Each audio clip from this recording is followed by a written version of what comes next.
могат да следват инструкциите в това видео, като кликнете върху линка, върху връзката, която е по-долу на това видео. Може да видите точно под видеото и в резултат на това ще ви се отвори тази страница, която е тук на видеото, и следва да изберете тук най-долу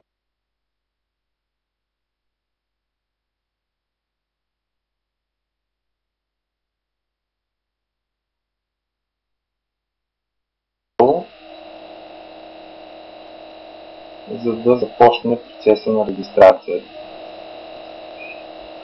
В тези стъпки съответно предполага се, че правите регистрацията си от България. Изберете PayPal по бизнес, като натиснете Get Started.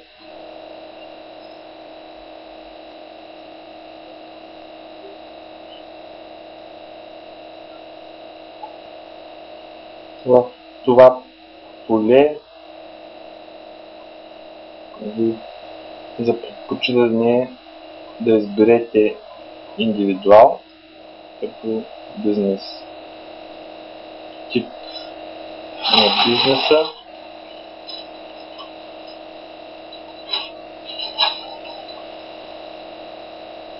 Тук трябва да напишете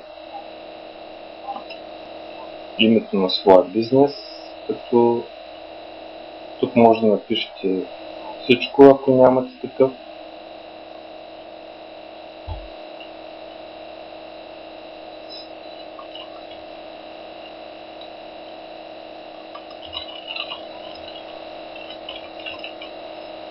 Всичко, което въвеждате, трябва да бъде с латински букви. Тук трябва да въведете адрес. Това е вашия адрес. Препоръчително е да въвеждате истинските си данни, тъй като после те ще бъдат тези, които ще плащат с тях.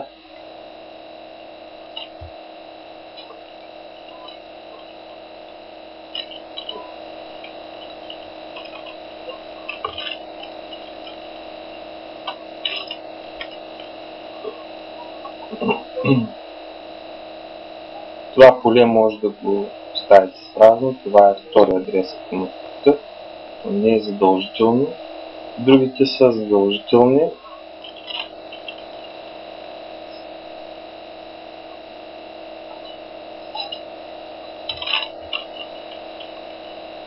Тук въвеждате града. Това е вашия град, на който адрес се регистрира. Това е областта. Пощенския код е в това поле.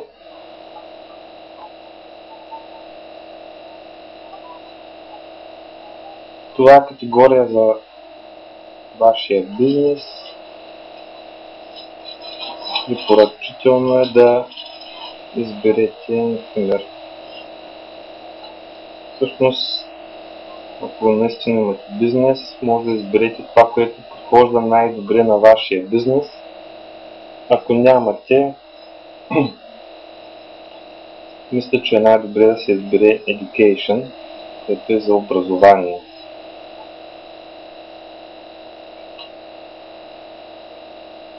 И това е за какво образование. Тук може да въведете връзка към вашия сайт, което не е задължително. Ако нямате или не искате да въвеждате такъв,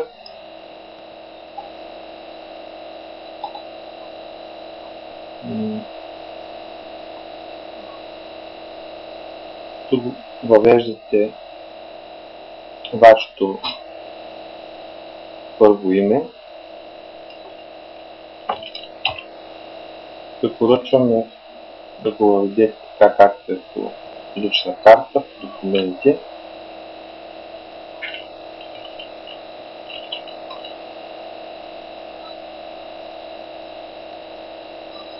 трябва да изберете в коя страна живеете. И вече избрахте в началото България. Тук още веднъж трябва да изберете държавата. Тя е обвързана с адреса ви също. Препоръчвам ви, ако картата, с която ще правите после разплащане или ще получавате пари в нея от PayPal, ако картата е издадена от българска банка, ви да оставите това поле така, България. И всъщност, съответно, ако имате карта, използвате за PayPal тази карта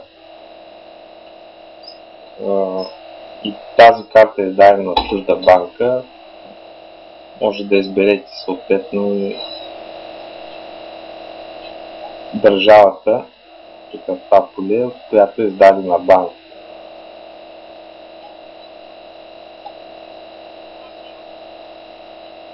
Това поле е задължително в фон или работен телефон, буквално преведено. Другите относно телефонен номер, те не са задължителни. Затова тук ви препоръчвам да введете вашия телефон, който използвате, работещ телефон, за да може в случай на проблеми да го използвате в системата за PayPal. И така може да го введем по този начин, кода на държавата,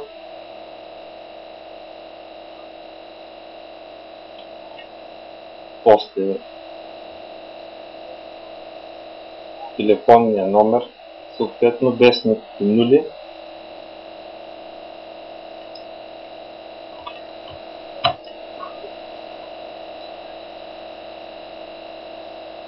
Тук оставяме това поле така. Това означава, че бизнес адреса ни е същия като домашния ни адрес. Ако е наистина така, ако е различен, тогава натискаме това кръгче, където ще се появи поле за попълване на домашния адрес. След като сме попълнили всичко това, натискаме този жълтия бутон, с което казваме, че искаме да продължим. Тук на това поле не трябва да се забавяме на предното вече. Не трябва да се забавяме много минути, повече от 15, защото системата е обвързана със сигурност и това попълване ще го анулира и ще ни върне пак в изходна позиция, нали, от мерки за безопасност за нашите данни, които попълваме. Тук трябва да введем нашия имейл адрес. Той е много важен, защото навсякъде, когато получаваме пари, всъщност когато някой ни изпраща пари, той ще въведе нашия имейл адрес, който сме се регистрирали в PayPal и парите ще пристигнат в нашата сметка в PayPal. Затова въвеждаме нашия имейл адрес. Тук трябва да изберем паспорт, това е парола за вход в системата на PayPal. С тази парола после ще влизаме в PayPal.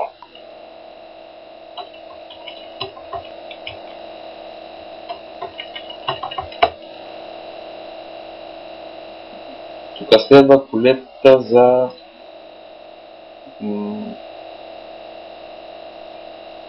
security question, или това са въпроси, тайни въпроси. Това е само в случай, че сме се забравили паролата и ще трябва да отговаряме на тези тайни въпроси за да може да си възстановим паролата. Затова е препоръчително да запомним добре паролата или да запишем някъде, за да не се налага да пребягваме после тези тайни въпроси. Длъжни сме да изберем и Security Question 2, таен въпрос 2, който сигурно ако забравим паролата и той ще бъде задаван. И най-долу трябва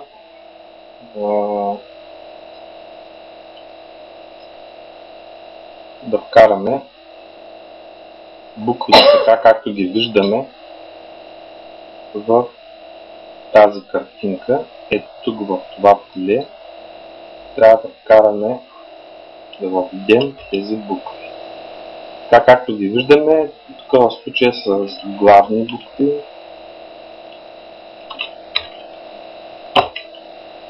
Ако са малки, въвеждаме малки. И тук най-долу отбелязваме това правоъгълниче, с което показваме, че ние се съгласяваме с правилата на PayPal, с абсолютно всички правила и можем да продължим. Съответно, ако не го отбележим, системата няма да ни даде да продължим по-нататък. И натискаме това бутонче, което означава, че сме съгласни и продължаваме.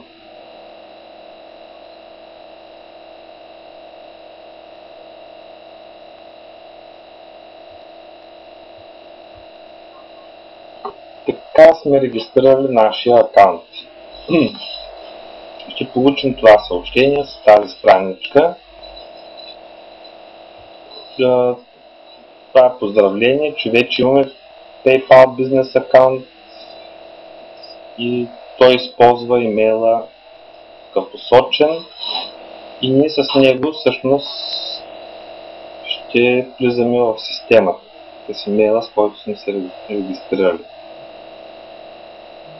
Тук ни казва, че трябва да настроим нашите платежни опции, за да може да започнем да получаваме плащане. Затова натискаме тук, но когато натиснем това, преди да започнем всякакви настройки, ще идем в нашия имейл, с който се регистрирахме.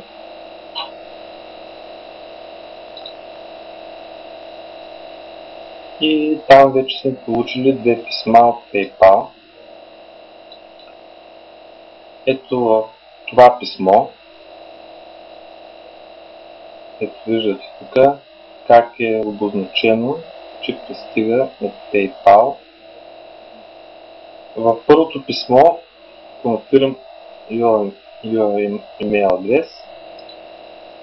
Отваряме го.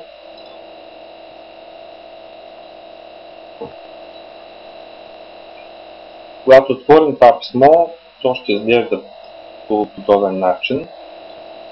Трябва да натиснем, и това е задължително, за да може да активираме нашия PayPal акаунт. Трябва да натиснем това бутонче, с което потвърждаваме имейл адреса си, че това е нашия имейл адрес, работиш и е наш. След като го натиснем,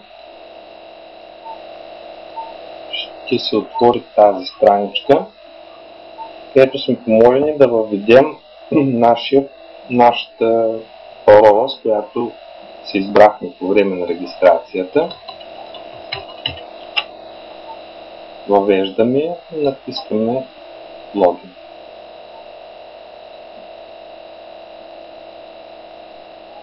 И така пак сме на същата страница. Така тук в това поле се потвърждава, че ние успешно сме потвърдили нашия имейл адрес.